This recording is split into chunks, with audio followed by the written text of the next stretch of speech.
আমন্ত্রণ জানাচ্ছি উচ্চতর গণিতের আরও একটি ক্লাসের টেকনিক ইজি এডুকেশনের পক্ষ থেকে। আজকের ক্লাসে আমরা যশোর বোর্ড 2025 সালে আসা একটি বোর্ড প্রশ্নের সমাধান করব। তোমরা এই প্রশ্নটি দেখতে পাচ্ছ যে ত্রিভুজ এবিসি এর এডি, বিই এবং সিএফ যথাক্রমে এই তিনটা বাহুর মধ্যমা এবং মধ্যমা তিনটি পরস্পর জি বিন্দুতে মিলিত হলো, মানে জি হচ্ছে ভরকেন্দ্র। প্রশ্ন ক, প্রশ্ন খ এবং প্রশ্ন গ আমরা পরপর এই প্রশ্নগুলো সমাধান করব। চলো প্রশ্নগুলো সমাধান করি। তো আমরা প্রথমে একটু প্রশ্ন ক এর সমাধানটা করি। দেখো, প্রথমে প্রশ্ন কতে বলা হচ্ছে যে একটি সমবাহু ত্রিভুজের পরিবৃত্তের ব্যাসার্ধ যদি 6 সেন্টিমিটার হয়, ত্রিভুজটির বাহুর দৈর্ঘ্য কত? একদম ছোট্ট একটা প্রশ্ন। আমরা এটা আমাদের ইজি ম্যাথ বই থেকে তোমাদের বোঝাই দিলেই হবে। তারপরেরগুলো আমি তোমাকে একটু ডিটেলসে একদম করে দেখাবো আর কি। ওকে, তাহলে এখানে সমবাহু ত্রিভুজের প্রতিটি বাহুর দৈর্ঘ্যকে সাধারণত আমরা এ দ্বারা প্রকাশ করি। যদি এ দিয়ে প্রকাশ করি তাহলে কি হয় দেখো। তো আমরা জানি যে সমবাহু ত্রিভুজের প্রতিটি বাহুর দৈর্ঘ্য যদি এ একক হয়, তাহলে উচ্চতা হচ্ছে √3/2 ইন্টু এ একক। এটা হচ্ছে আমরা কোথা থেকে পাইলাম বলতো? এইটা মূলত আমরা পিথাগোরাসের সূত্র থেকে এটাকে নিয়ে আসছি। পিথাগোরাসের সূত্র ব্যবহার করে একটা সমবাহু ত্রিভুজের, যদি তুমি এ বি সি একটা সমবাহু ত্রিভুজ ধরো, তার প্রত্যেকটি বাহুর দৈর্ঘ্য এটা এ হলে এটা এ হবে, এটা এ হবে, লম্ব টানলে এখানে a/2 হয়ে যায়। কারণ কি, শীর্ষবিন্দু থেকে সমবাহু ত্রিভুজের ভূমির উপর লম্ব টানলে এই ভূমিটা দ্বিখণ্ডিত হয়ে যায়। এখন এখানে হচ্ছে তোমার a/2, এটা a, আর পিথাগোরাসের সূত্র দিলে আমরা এই যে লম্বটা এডি, এটা পাবো √3/2 ইন্টু এ, এই মানটা পাবো। ওকে, তাহলে আমরা বুঝলাম যে এটা হচ্ছে উচ্চতা বা মধ্যমা। এখন আমরা কি জানি যে সমবাহু ত্রিভুজের পরিবৃত্তের ব্যাসার্ধ উহার মধ্যমার বা উচ্চতার কত বলতো? মধ্যমা বা উচ্চতার এই যে 2/3 অংশ, 2/3 অংশ যদি তাই হয়, তাহলে আমরা প্রশ্ন মতে লিখতে পারি কি বলতো? প্রশ্ন মতে লিখতে পারি হচ্ছে এখানে এটা হচ্ছে 2/3 ইন্টু এটা হচ্ছে আমাদের তোমার হচ্ছে উচ্চতা। তাহলে উচ্চতা এটা টোটালটা গুণ করলে আমরা কি পাচ্ছি? পাচ্ছি হচ্ছে ব্যাসার্ধ। এই সেই ব্যাসার্ধ সমান সমান করে দিলাম। এবার এখানে আমরা যদি হিসাব করে নিই, হিসাব করলে এই 2 আর এই 2 কেটে যায়। এটাকে তুমি যদি কি করো, এই ভাগ করলে নিচে একটা √3 থাকে। কি থাকে বলো? √3 থাকে। কারণ √3 কে 3 দ্বারা কাটাকাটি করলে √3 থাকে। তার মানে এখানে থাকছে হচ্ছে তোমার a, আর নিচে থাকছে হচ্ছে √3 ইজ ইকুয়ালস টু 6। তাহলে a সমান সমান কি হচ্ছে? এই √3টা ওখানে যে গুণ হয়ে 6√3 হয়ে যাচ্ছে। এই 6√3 হচ্ছে আমাদের এই কোশ্চেনের অ্যান্সার। অর্থাৎ প্রতিটি বাহুর দৈর্ঘ্য হচ্ছে 6√3 তোমার হচ্ছে সেন্টিমিটার। যদি আমরা পরের প্রশ্নটি দেখি, প্রশ্ন খ বলে প্রমাণ করা হয়েছে করো যে এডি স্কয়ার প্লাস বিডি স্কয়ার। এই এডি আর বিডি আসলে কি? এডি এবং বিডি, এডি হচ্ছে একটা মধ্যমা, বুঝতে পারছো, আর বিডি হচ্ছে ওই ডি বিন্দু থেকে বি বিন্দুর দৈর্ঘ্য, অর্থাৎ এটা হচ্ছে একটা বাহুর অর্ধেক। কারণ বিসি এর মধ্যবিন্দু হচ্ছে ডি, বিসি এর মধ্যবিন্দু ডি। তাহলে এই যে এটা আমরা দেখে বুঝতে পারছি, আর AB square plus AC square, এটা ত্রিভুজের দুইটা বাহু। এই দুই যে ভাগ এখানে গেলে গুণ হয়ে যাবে।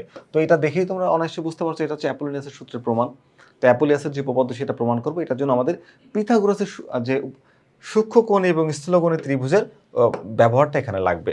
তো আমরা এই যে তথ্য অনুযায়ী যদি একটা চিত্র একটু এঁকে নিই, ধরো যে ত্রিভুজ এবিসি এর এডি, বিই এবং সিএফ আমাদের সবগুলা লাগবে না, আমাদের প্রমাণ করার জন্য শুধু এডিটা লাগবে। তাহলে চলো একটু আমরা অঙ্কন করে নিই। ধরো যে একটা ত্রিভুজ, এই হচ্ছে আমাদের একটা ত্রিভুজ। তো এই ত্রিভুজের নাম দিয়ে দিই, মনে করো যে এর নাম হচ্ছে এ, বি আর হচ্ছে সি। ওকে, এই হচ্ছে ত্রিভুজ। এখন বিসি বাহুর মধ্যবিন্দু হলো মনে করো যে ডি, এটা হচ্ছে ডি। তাহলে বিসি বাহুর মধ্যবিন্দু যদি ডি হয়, তাহলে আমরা এ আর ডিকে যোগ করে দিলাম, এটা হচ্ছে মধ্যমা। আরও একটা কাজ করলাম আমরা, এখান থেকে মনে করো যে এই একটা লম্ব টানলাম, কার উপরে? ভূমির উপরে। ভূমির উপর একটা লম্ব টেনে দিলাম। তো এই লম্বটা হচ্ছে আমরা নাম দিলাম কি, যে কোনো একটা নাম তুমি দিতে পারো, এখানে যে কোনো নাম দেওয়া যাবে, যে লম্ব। তো মনে করো যে আমি লম্বের নাম দিলাম হচ্ছে জি অথবা ই অথবা যে কোনো কিছু একটা দেওয়া যাবে। আপাতত আমি জি দিয়ে রাখলাম, যদিও জি আমাদের এখানে বলা হয়েছে যে ভর কেন্দ্র, তো সমস্যা নাই, ক্ষয়ের জন্য আমরা জিটা, ক্ষয়ের জন্য এইটা ভর কেন্দ্র যেটা সেটা ব্যবহারটা আমরা গয়। তো এখানে আমরা জি দিয়ে রাখলাম, বা অন্য যে কোনো কিছু তুমি দিতে পারো, ইও দিতে পারো, এফও দিতে পারো, হোয়াটএভার, কিছু যায় আসে না এতে। আচ্ছা, তো আমরা কিন্তু চিত্রটাকে এঁকে ফেলেছি। চিত্র এঁকে আমি তোমাদেরকে একটু বোঝানোর চেষ্টা করছি। দেখো, আমি যখন এই এ থেকে জি এর উপরে, এ থেকে বিসি এর উপর এ জি লম্ব টানলাম, ভালো করে বুঝি, লম্ব টানলাম, তখন আমি এখানে দুইটা ত্রিভুজ কল্পনা করতে পারি।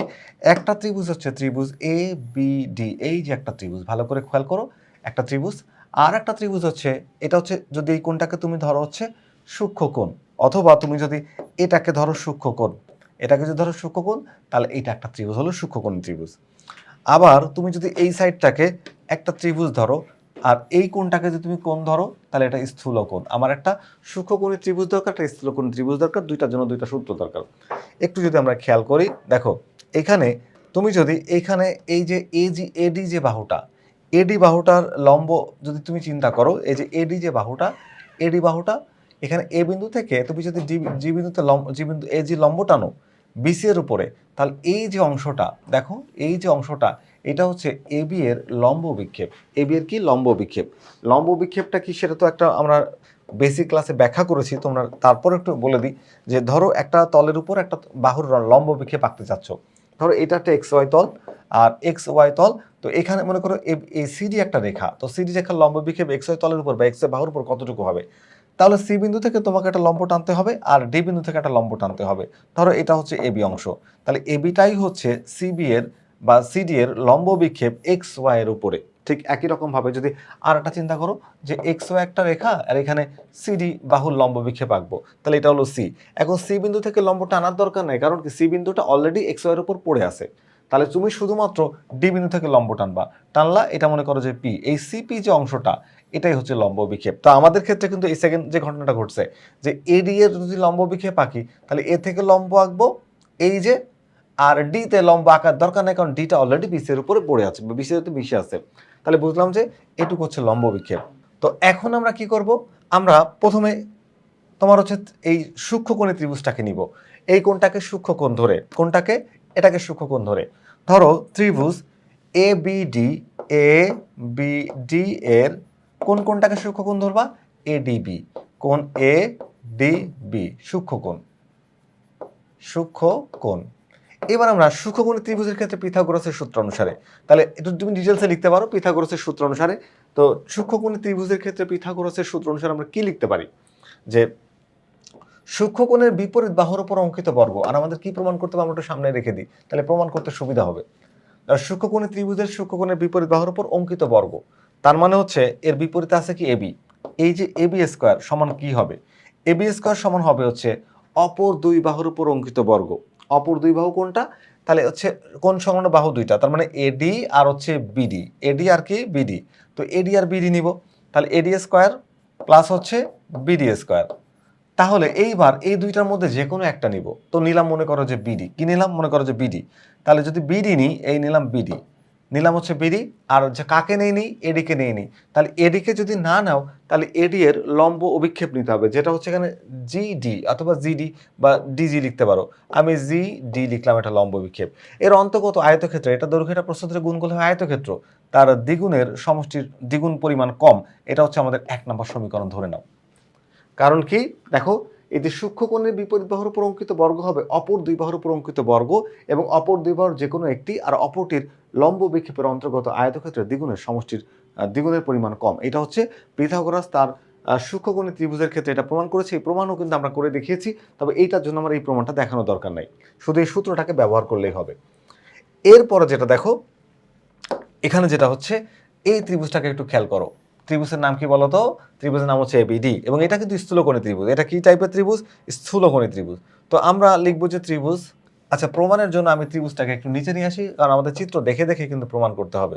এরপরে দেখো স্থূলকোণী ত্রিভুজের ক্ষেত্রে স্থূলকোণী ত্রিভুজটার নাম কি, ত্রিভুজ এ ডিসি, ত্রিভুজ এ ডিসি এর, ত্রিভুজ এ ডিসি এর স্থূলকোণ বলতো কোন কোনটা এখানে স্থূলকোণ, কোন কোনটাকে আমরা স্থূলকোণ বলতে পারি, এই যে কোনটা, এই যে কোনটা এটা হচ্ছে স্থূলকোণ, নাম হচ্ছে এডিসি। তাহলে কোণ এডিসি, কোণ এ ডিসি হচ্ছে স্থূলকোণ, ত্রিভুজ এবিসি এর এই কোণটা হচ্ছে স্থূলকোণ। তাহলে পিথাগোরাসের সূত্র অনুসারে আমরা লিখতে পারি স্থূলকোণী ত্রিভুজের স্থূলকোণের বিপরীত বাহুর উপর অঙ্কিত বর্গ, তাহলে বিপরীত বাহুর উপর অঙ্কিত বর্গ, বিপরীত বাহু মানে হচ্ছে এসি, তাহলে এসি স্কয়ার, এই যে লিখলাম হচ্ছে এসি স্কয়ার, সেটা কেমন হবে, অপর দুই বাহুর উপর অঙ্কিত বর্গ, অপর দুই বাহু একটা হচ্ছে এডি একটা হচ্ছে সিডি, তাহলে লিখবো হচ্ছে এডি স্কয়ার প্লাস সিডি স্কয়ার, তাহলে এডি স্কয়ার প্লাস হচ্ছে সিডি স্কয়ার, সিডি স্কয়ার। আর যেটাকে আর এই দুইটার মধ্যে যে কোনো একটা, তার মানে তুমি যদি এডিও নিতে পারো সিডিও নিতে পারো, আমরা এখানে সিডি নিব, কারণ সিডি নিলে আমাদের জন্য সুবিধা হবে, তাহলে সিডি। আর হচ্ছে কাকে নেই নি বলতো, নেই নি হচ্ছে এডিকে, তাকে যাকে নেওনি তার লম্ব অভিক্ষেপ সেটা হচ্ছে জিডি, কি লিখবো বলতো, জিডি, এই লিখলাম হচ্ছে জিডি। এর অন্তর্গত আয়তক্ষেত্র, এই দুটোকে গুণ করলে হয় আয়তক্ষেত্র, তার দ্বিগুণের পরিমাণ দ্বিগুণের সমষ্টির সমান, সমষ্টি মানে যোগ করে দাও, এটা হচ্ছে 2 নম্বর সমীকরণ। তাহলে আমরা দেখলাম যে সূক্ষ্মকোণী ত্রিভুজের ক্ষেত্রে পিথাগোরাসের একটা সূত্র অ্যাপ্লাই করলাম, আর স্থূলকোণী ত্রিভুজের ক্ষেত্রে পিথাগোরাসের একটা সূত্র অ্যাপ্লাই করলাম। এখন আমরা এই দুইটা সমীকরণ, দুইটা সূত্র অ্যাপ্লাই করে দুইটা সমীকরণ পেলাম। এখন আমরা এই দুইটা সমীকরণকে যোগ করে দেব। কি করব বলো তো? দুইটা সমীকরণকে শুধু যোগ করে দেব। তো এখন আমাদের এই চিত্রটার আর খুব একটা প্রয়োজন হচ্ছে না, চিত্রটাকে উপর তুলে দিই আর এই দুইটা সমীকরণকে আমি একটু পাশাপাশি লিখি। আচ্ছা, এরপর আমি কি করব? আমি হচ্ছে জাস্ট সমীকরণ দুইটাকে যোগ করে দিব। চলো সমীকরণ দুইটাকে যোগ করার চেষ্টা করি। 1 নাম্বার সমীকরণের সাথে আমরা 2 নাম্বার সমীকরণ যোগ করব। সমীকরণ যোগ বিয়োগ গুণ ভাগের পদ্ধতি হচ্ছে লেফট সাইড যাবে, রাইট সাইড। এর বাম পাশে আছে এবি স্কয়ার, এর ডান পাশে আছে এসি স্কয়ার। চলো এই দুইটাকে যোগ করে দিই। তাহলে এবি স্কয়ার প্লাস হচ্ছে এসি স্কয়ার যোগ করে দিলাম ইজ ইকুয়ালস টু, এবার ডান পক্ষে যা আছে পুরোটা ধরে আমরা বসাই দিব। কি আছে ডান পক্ষে বলো তো? ডান পক্ষে আছে হচ্ছে এই জিনিসটা, এই যে এইটা।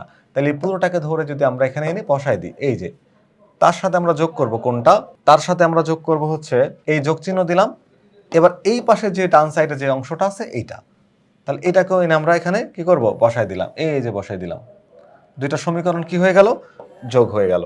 তাহলে দুইটা সমীকরণ যোগ করলাম, সমীকরণ যোগফল এখন তোমরা দেখতে পাচ্ছ আমি দুইটা সমীকরণ যোগ করেছি। দেখো যে অ্যান্সারের কাছাকাছি আমরা যাওয়ার চেষ্টা করছি।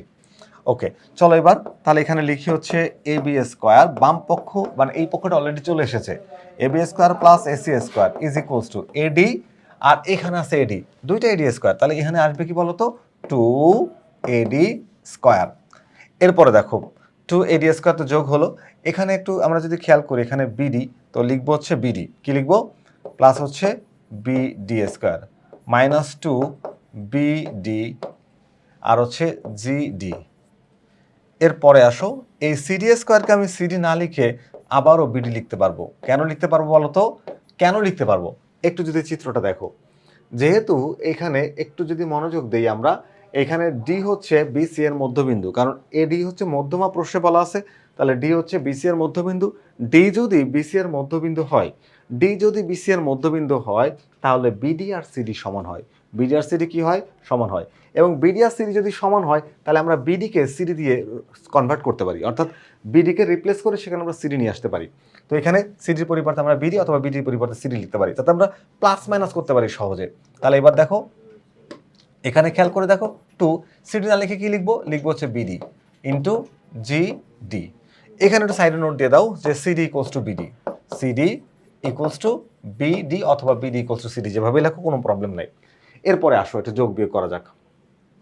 দেখো আমরা যদি এখানে একটু যোগ বিয়োগ করি, এই যে A B square plus AC square বাম পাশে যা ছিল তাই থাকবে। এখানে দেখো 2 এডি স্কোয়ার তো আগে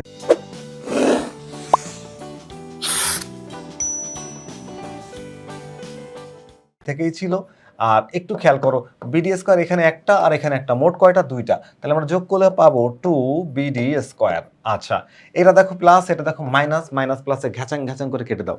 কেটে দিলে এই পার্ট শেষ হয়ে গেল। তো শেষ হয়ে গেলে তুমি একটু ডান সাইড থেকে কি করতে পারো বলো তো? ডান সাইড থেকে তুমি একটা 2 কমন নিতে পারো। তাহলে এখানে আমরা যদি লিখি যে এ বি স্কোয়ার প্লাস হচ্ছে AC square is equals two 2 যদি কমন নিয়ে নিই, তাহলে এডি স্কোয়ার প্লাস হচ্ছে বিডি স্কোয়ার। দেখো তো প্রমাণ হলো কিনা? না, প্রমাণ এখনো হয়নি, আমাদের একটা কাজ বাকি আছে। এই যে 2টা এখানে গুণ আকারে আছে, এটাকে শুধু এই পাশে পাঠিয়ে দাও, দিলে ও ভাগ হয়ে যাবে। কি হয়ে যাবে? ভাগ হয়ে যাবে। চলো 2টাকে একটু পাঠিয়ে দিই। তাহলে পাঠিয়ে দিলে কি হচ্ছে? পাঠিয়ে দিলে এখানে যা হচ্ছে তা হচ্ছে এই 2টা এখানে এসে ভাগ হয়ে হাফ হয়ে যাবে। তাহলে half into A B square plus হচ্ছে AC square is equals to eddy square plus হচ্ছে বি ডি স্কোয়ার। দেখো প্রমাণ হয়ে গেল। তাহলে আমরা বলতে পারি যে সুতরাং এডি স্কোয়ার প্লাস হচ্ছে B D square is equals to half into A B square plus হচ্ছে এসি স্কোয়ার। এই দেখো প্রমাণ হয়ে গেল। সরি, হ্যাঁ ঠিক আছে, আমাদের এটাকে ডান পাশে পাঠানো হয়েছে, এটাই প্রমাণ করতে বলা হয়েছিল। দেখো প্রমাণ হয়ে গেছে। তাহলে লিখে দাও প্রমাণিত। ওকে, একদম সহজ। যে অ্যাপোলোনিয়াসের উপপাদ্যটা প্রমাণ করার জন্য আমরা পিথাগোরাসকে ব্যবহার করছি দুইবার, একবার সূক্ষ্মকোণী ত্রিভুজের ক্ষেত্রে, একবার হচ্ছে স্থূলকোণী ত্রিভুজের ক্ষেত্রে। মূল ত্রিভুজ এবিসি কে আমরা দুইটা পার্টে কনভার্ট করছি, একটা হচ্ছে ত্রিভুজ এ বি ডি, একটা হচ্ছে ত্রিভুজ এ সি ডি। এটা হচ্ছে আমাদের সূক্ষ্মকোণ, এই পাশেরটাকে ধরছি সূক্ষ্মকোণ আর এই পাশেরটাকে ধরছি স্থূলকোণ। ব্যাস, দুইটা সূত্র মানে সূক্ষ্মকোণ ত্রিভুজের ফর্মুলা অ্যাপ্লাই করছি, স্থূলকোণ ত্রিভুজের ফর্মুলা অ্যাপ্লাই করে দুইটা সমীকরণ মানে শুধু যোগ করে দাও, তোমার অ্যান্সার প্রমাণ হয়ে যাবে। আশা করি তোমরা এটা বুঝতে পেরেছো। আমরা পরবর্তী প্রশ্নে যাব। প্রশ্ন গ, আমরা দেখি ভেক্টরের সাহায্যে প্রমাণ করো যে, দেখো কি বলা হয়েছে যে AD plus vector AD plus vector BE plus vector CF is equals to zero vector বা জিরো। তো একটু খেয়াল করো এখানে এডিটা আসলে কি। এডি হচ্ছে এই দেখো মধ্যমা, আর বি হচ্ছে সেটাও একটা মধ্যমা, আর সিএফ হচ্ছে সেটাও একটা মধ্যমা। তিনটা মধ্যমাকে যদি যোগ করা হয় একই ত্রিভুজের, ভেক্টরের নিয়ম অনুযায়ী সেটা জিরো হয়, এটা আমরা প্রমাণ করব। এবং এখানে এডি বিসি, এডি কি বিসি এর বিসি সিএ এবং এ বি এর উপর মধ্যমা। আচ্ছা, তার মানে এডি এ বিন্দু থেকে বিসি এর উপরে পড়বে এডি, আর বি বিন্দু থেকে ই বিন্দু পড়বে হচ্ছে সি এর উপরে, আর সিএফটা পড়বে হচ্ছে এ বি এর উপরে। আর এখানে মধ্যমা তিনটি পরস্পরকে কোথায় ছেদ করে? জি বিন্দুতে। তাহলে জি হচ্ছে এই ত্রিভুজের ভরকেন্দ্র। চলো আমরা এটা প্রমাণের চেষ্টা করি। এটা প্রমাণের জন্য আমরা প্রথমে একটা ত্রিভুজ নিব, ত্রিভুজের নাম দিব হচ্ছে এবিসি। কি নাম দিব বলতো? এ বি সি, এই যে নাম দিয়ে দিলাম। এরপরে এডি হচ্ছে মধ্যমা কার উপরে? বিসি এর উপরে। তাহলে এডি যদি মধ্যমা হয় বিসি এর উপরে, এই নাও এডি দিয়ে দিলাম, এই যে এডি হচ্ছে মধ্যমা, এই হচ্ছে আমার এডি। তারপরে মনে করো যে বিই, তাহলে বি থেকে যাবে, এই বি থেকে যাবে যে কোথায় পড়বে? এসি এর উপরে, এই হচ্ছে আমার বিই মধ্যমা। তারপর আরেকটা কোথায়? সি এ, এটা হচ্ছে সিএফ, সিএফ পড়বে হচ্ছে এবি এর উপরে। তাহলে সিএফ কে নিয়ে চলো, এই যে সিএফ, সিএফটা কোথায় যাবে? সিএফটা যাবে হচ্ছে এবি এর উপরে, এবি এর উপরে, এই হচ্ছে সিএফ। ওকে, এরপরে মধ্যমাগুলো পরস্পর কোথায় মিলিত হয়? জি বিন্দুতে। ভালো কথা। এখন যেহেতু বলছে ভেক্টরের সাহায্যে প্রমাণ করো, তো ভেক্টরের সাহায্যে প্রমাণ করতে গেলে তোমরা ভেক্টর কোয়ান্টিটি সম্পর্কে জানো। আমার ভেক্টরের বিস্তারিত ক্লাস আছে, তোমরা সেই ক্লাসগুলো অবশ্যই করবা। ভেক্টর নাইলে বুঝতে তোমাদের অনেক বেশি প্রবলেম হবে। তো ভেক্টর এর প্রবলেম সলভ করতে গেলে প্রথমে যেটা দরকার, ভেক্টরের ডিরেকশন চেনা। ভেক্টর শুধুমাত্র ভ্যালু দিয়ে এটাকে এক্সপ্রেস করা যায় না, ভ্যালুর পাশাপাশি ডিরেকশনটা মাস্ট। তো আমরা এক কাজ করি এখানে, এই যে তোমার যে ট্রায়াঙ্গেলের যে নামকরণ করলাম আমরা, এই যে ইংরেজি বর্ণমালার যে ক্রম অনুসারে আমরা হচ্ছে ভেক্টর দিক দিয়ে দিব। তাহলে আমরা যদি ত্রিভুজের প্রত্যেকটা বাহুর নাম বলি, তাহলে এ বি, তারপরে বলি বিসি, তারপরে বলি এসি। তার মানে এ বি, এ থেকে বি এর দিকে ডিরেকশন যাবে। তারপর হচ্ছে বিসি, বি থেকে সি এর দিকে ডিরেকশন যাবে। তারপর হচ্ছে এসি, এ থেকে কোন দিকে যাবে? এ থেকে সি এর দিকে ডিরেকশন যাবে। এরপরে দেখো তিনটা যে মধ্যমা আছে, একটাকে বলছে আমি এডি, এখানে প্রশ্ন বলছে এডি, মানে এ হবে আদি বিন্দু, ডি হবে শেষ বিন্দু।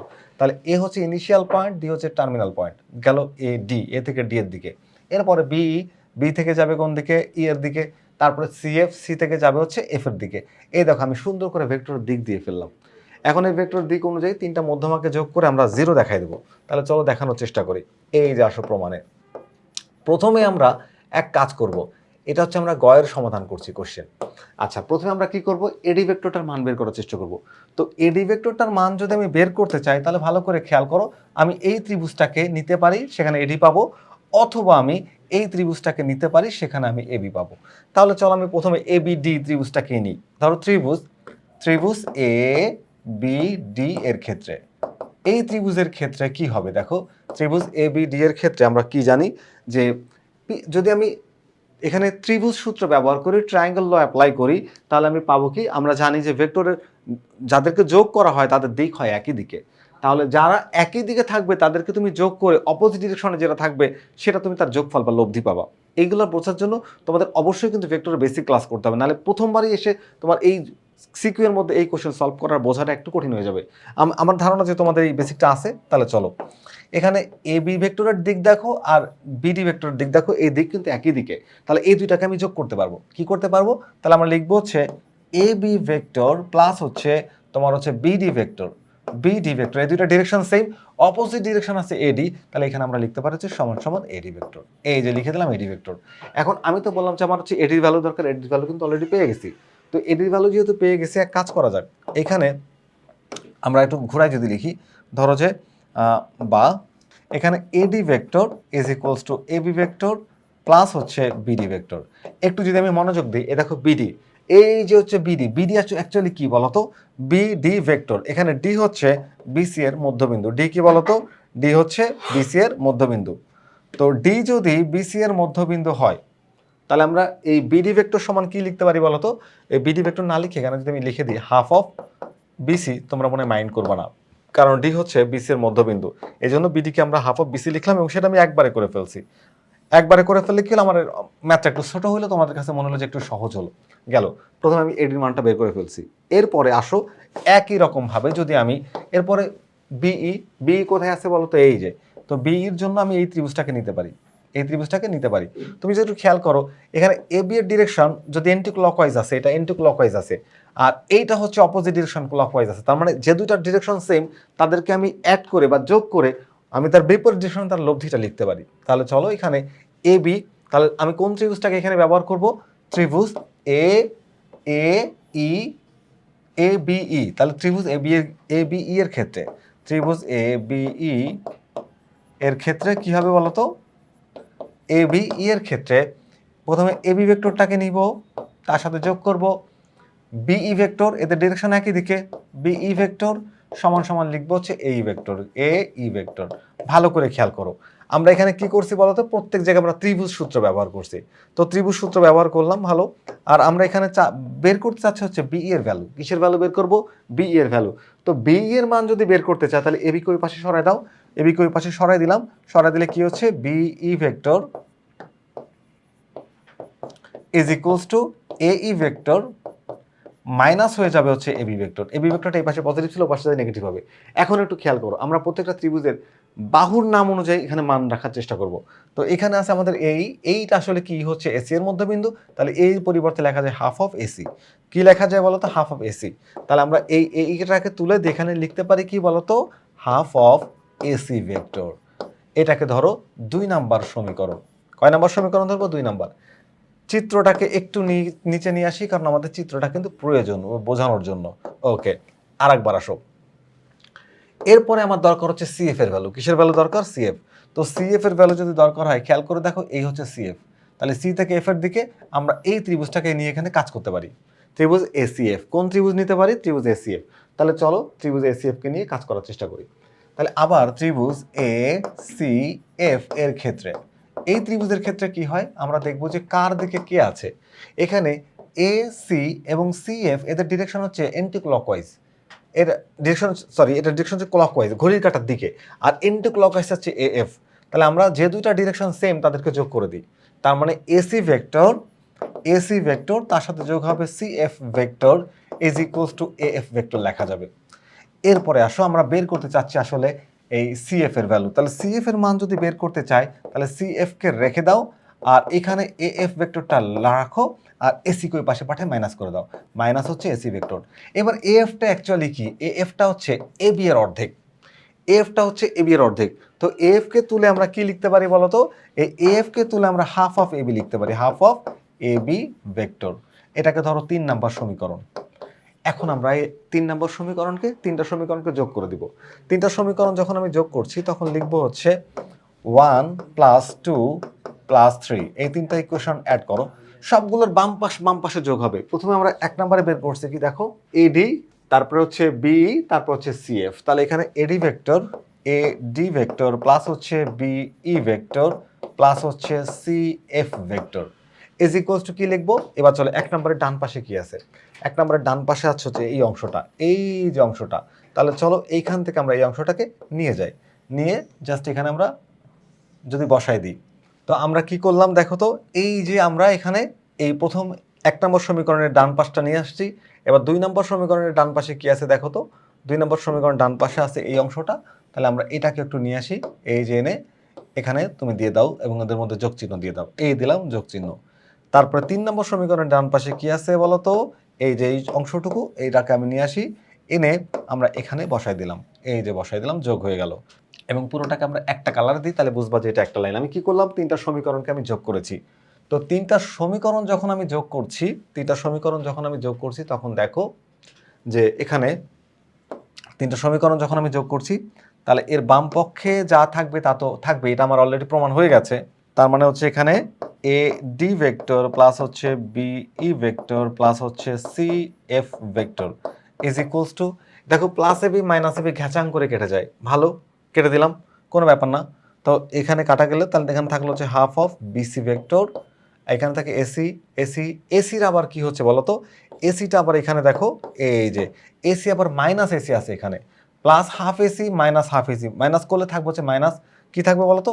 মাইনাস হাফ এসি থাকবে। আর এখানে প্লাস হাফ এবি আছে, তো প্লাসটাকে আগে লেখো, প্লাস হাফ এবি ভেক্টর লিখলাম, আর মাইনাস হাফ এসি ভেক্টর থাকলো, এই যে কারণ কি এই এসিটা এখান থেকে মাইনাস হয়ে গেল, মাইনাস হয়ে হাফ এসি ভেক্টর থাকলো। এখন আমরা ডান পাশ থেকে একটা হাফ কমন নিতে পারি। কি করতে পারি বলো তো? ডান পাশ থেকে একটা হাফ কমন নিতে পারি। তাহলে AD vector plus BE vector plus CF vector is equals to, যদি হাফ কমন নাও তাহলে এখানে বিসি আর এবি, তুমি একটু সাজায় দিয়ে এবি ভেক্টরটাকে আগে লেখো আর বিসি ভেক্টরটাকে পরে লেখো, তাতে কোনো প্রবলেম নাই। মাইনাস লেখা হচ্ছে এখানে এসি ভেক্টর, এই যে এসি ভেক্টর, ভেক্টর সাইন দিয়ে দিই। ওকে, একটু দেখো মূল ত্রিভুজটাকে দিকে তাকাও। মূল ত্রিভুজে যদি তুমি ত্রিভুজ বিধি অ্যাপ্লাই করো, AB vector plus BC vector এদের ডিরেকশন একই দিকে, তো এই দুইটা ভেক্টরকে যদি তুমি যোগ করো তাহলে এন্টি ডিরেকশনে আছে কি? এন্টি ডিরেকশনে আছে হচ্ছে এসি, তাহলে এসি ভেক্টর লিখতে পারবা। আবারও বলছি, AB vector plus BC vector যোগ করলে তুমি এসি ভেক্টর লিখতে পারবা। এখানে এসি ভেক্টর হচ্ছে লব্ধি। একটু যদি এবার মনোযোগ দাও, তুমি এখানে খেয়াল করো, এই দেখো AB vector plus BC vector এর পরিবর্তে কি লেখা যাবে? AC vector. তাহলে এডি ভেক্টর প্লাস হচ্ছে বি ই ভেক্টর প্লাস হচ্ছে C F vector is equals to half. এখানে এটার পরিবর্তে লেখা যায় কি? যায় হচ্ছে এসি ভেক্টর। তাহলে এসি ভেক্টর মাইনাস হচ্ছে এসি ভেক্টর। তো এসি ভেক্টর থেকে এসি ভেক্টর মাইনাস করলে কি হয়ে যায়? জিরো হয়ে যায়। জিরোর সাথে হাফ গুণ করলে আবার কি হয়? সেটাও জিরো হয়ে যায়। তাহলে দেখো আমাদের কোশ্চেন কিন্তু প্রমাণ হয়ে গেছে। কোশ্চেন তাহলে কি প্রমাণ হলো? যে এডি ভেক্টর প্লাস হচ্ছে বিই ভেক্টর প্লাস হলো C F vector is equals to zero vector. তাহলে এবার আমরা আমাদের প্রশ্নটা দেখি। দেখো আমরা প্রশ্ন চাইছিলাম হচ্ছে এটা প্রমাণ করতে, দেখো অলরেডি আমরা সেটা প্রমাণ করে দিয়েছি। আমার মনে হয় যারা শুরু থেকে একদম মনোযোগ দিয়েছো তারা এটা বুঝতে পেরেছো, খুবই সহজ একটা জিনিস। আমরা তিনটা মধ্যমার জন্য তিনটা ত্রিভুজ বিধি অ্যাপ্লাই করে তিনটা সমীকরণ বানাইলাম, জাস্ট তিনটা সমীকরণকে যোগ করে দিলাম আর প্রশ্নে যেটা বললো সেটা প্রমাণ হয়ে গেল। আশা করি আজকের ক্লাসটি তোমাদের ভালো লেগেছে। ফিরে আসবো আবারও নতুন কোনো গাণিতিক সমস্যা নিয়ে। ততক্ষণ পর্যন্ত ভালো থেকো। আল্লাহ হাফেজ।